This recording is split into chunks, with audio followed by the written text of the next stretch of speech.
I shall now request Mr. Kumar Rajagopalan, Chief Executive Officer, Retailers Association of India, to address us. Ladies and gentlemen, Mr. Kumar Rajagopalan. Good morning, namaste, welcome. Choose whatever you want. Good morning. Thank you everyone, thank you for coming in. It's once more that we all get the chance to meet each other. It's once more that we get to take joy in the fact that we are part of an industry that's growing really fast. First and foremost, a big thank you. Very big heartfelt thank you to all the members who stood by Retailers Association, who made the association stronger, and who've come in here. I'm told half of them are here, the others are still coming in, but you've all supported the association all through to do whatever it is that we can do as an association together. So thank you very much. A big round of applause to all of us. A very big thank you to the sponsors who made this happen. Unless they put in their money, none of us can really come in here. And I think we owe it to them for supporting the industry, the association, and all of us. Again, a big round of applause for them. I do know that there is still some amount of work getting done here. I do know that it's not spick and span as we'd have expected it to be. But we did get the place late.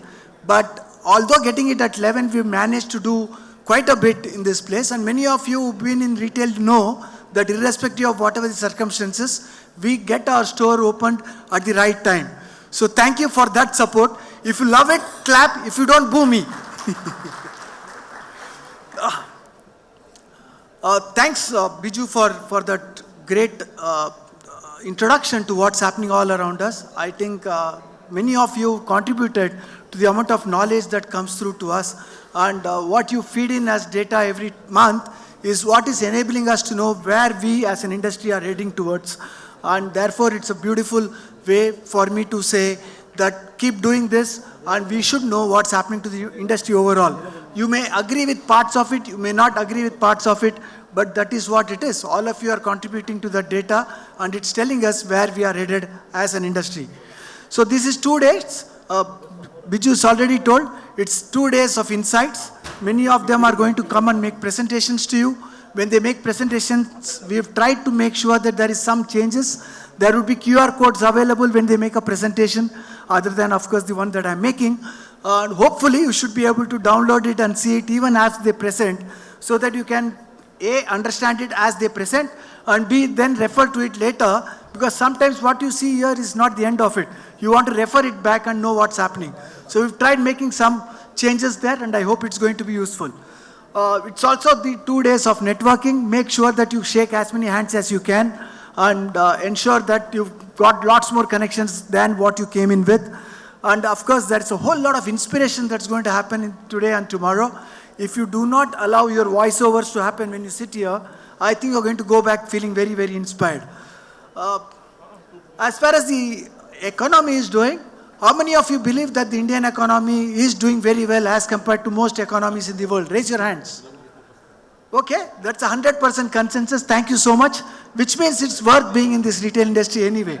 So that's one great consensus. So we may have sometimes businesses going low, sometimes businesses not being as much as our expectations. But you know what? In India, we are accustomed to thinking that we would at least increase our business double digit. And if it doesn't happen, we sometimes feel not so good. But the fact is that it is one of the fastest growing nations in the world in terms of a GDP. So we are in the right place at the right time. What are customers doing in the meanwhile? I think they are also showing that they can spend. Like Biju said, some of them are spending in some items that we may never have thought possible. Anybody in the luxury car industry here, and you will know that your business has been at the topmost that you've ever felt. People in the luxury part of this country are really been doing well, for sure. People in the value market, and especially if you're doing something innovative, have also done well. Not every value player is done well, because customers who are coming to value are thinking, can I get a brand? Can I get something innovative? Can I be in a position to pay the same price but for something which is aspirational? And I think those are the guys who are really doing well. So there's a bit of a challenge for us, but we can do a good job there. Biju did talk about the middle being really questioned. I think the middle is always questioned. If you are If you are in the middle, if in a family of 3 or 4 people, you are always getting questions. So the middle will always get questions. The people in the middle who do well are people who are exemplary by their nature. The customers are saying, get me items faster, get to know me really well, get to be accurate in whatever it is that you promise. If you promise, please deliver. Otherwise, do not promise me at all. And they are saying, I should be able to approach you from wherever I am, whenever I want to. If you are not available to me whenever and wherever, and in whichever form I want you in, I'm not going to really keep shopping with you. I'll jump to somebody else. So that every place, anytime, Omnichannel is getting to be the way in which customers are asking us to do. What can retailers do, therefore? Definitely do something on Omnichannel. I think as retailers, we can definitely not have an excuse for not being available digitally to consumers. You may want to sell to them online, or you may want to be only available offline for selling, but you have to be visible online for sure. More than 85% of our customers are looking at what can be available online before they even come into the store. So that's something that they are doing. So retailers have to be omnichannel. The government is doing its bit. The government is ensuring that open network for digital commerce is growing strength to strength. 3 days before, I had one more of those cadence calls for the advisory board of ONDC. The government is putting all its might and resources behind it. Many of the banks and various other institutions have come together to put money behind this thing called open network for digital commerce. So you should see that to be the biggest level playing field in this country. And democratic e-commerce, if it was ever done anywhere across the world, I think India will prove the point. So participate. Do not take an excuse that you can't afford to be available online. Please do whatever it is to be visible to customers online. There is a whole lot of people sitting here.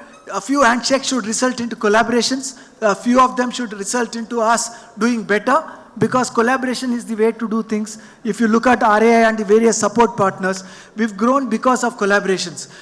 We've also got some people from various parts of the world coming in, only because everybody is looking at collaborations as the way to really increase their businesses and to develop themselves to different wins. The last part is technology. I brought this as last because sometimes we do believe that technology is running our lives. Biju touched upon it slightly. Fact is, the technology is all around us. How many of you tried ChatGPT or any such capability on AI as an individual level? Raise your hands. Almost everybody has raised their hands in this room. How many of you already tried it in your businesses? About 50% of you. So there is a possibility.